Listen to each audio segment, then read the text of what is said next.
பணிப்பெண் கொடுமைப்படுத்தப்பட்ட விவகாரத்தில் குற்றம் சாட்டப்பட்டவர்களை கைது செய்து விடுவார்கள் என தெரிந்து கொண்டு அதிமுக போராட்டத்தை அறிவித்துள்ளதாக குறிப்பிட்ட திமுக எம்பி கனிமொழி 100 நாள் வேலை திட்டத்தில் தமிழகத்திற்கு 367 கோடி ரூபாய் கொடுக்க வேண்டியது இருப்பதாகவும் நாடாளுமன்றத்தில் மத்திய அரசே பதில் அளித்துள்ள நிலையில் இது தொடர்பாக அண்ணாமலை கூறியது பொய்யாக இருக்கலாம் அல்லது மத்திய அரசு தவறாக சொல்லியிருக்கலாம் என தெரிவித்தார்.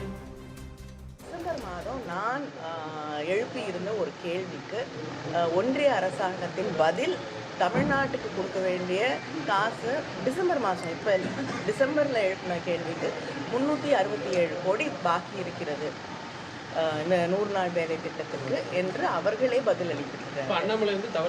இல்லைங்க, அப்போ ஒன்று அவர் தப்பாக சொல்லணும், இல்லைன்னா ஒன்றிய அரசு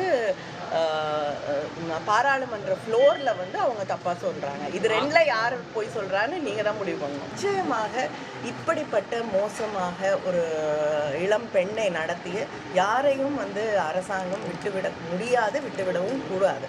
அதனால் அது அதுக்குள்ளே கைது செய்திருவாங்க. இல்லைன்னா அவங்க எங்கே இருக்காங்கன்னு தேடிட்டு இருக்கும் பொழுது ஒரு போராட்டத்தை நடத்துகிறோம், கைது செஞ்ச உடனே நாங்கள் போராடினதுனால தான் நடக்கிறாங்க. ஆனால் இது வரைக்கும் நாங்கள் கைது செய்ய மாட்டோம் அப்படிங்கிறதெல்லாம் எதுவுமே கிடையாது. கைது செய்வதற்கான எல்லா முயற்சிகளும் நடந்து கொண்டு தான் இருக்கிறது. நாங்கள் யாருமே அவங்களுக்கு சப்போர்ட் பண்ணலை.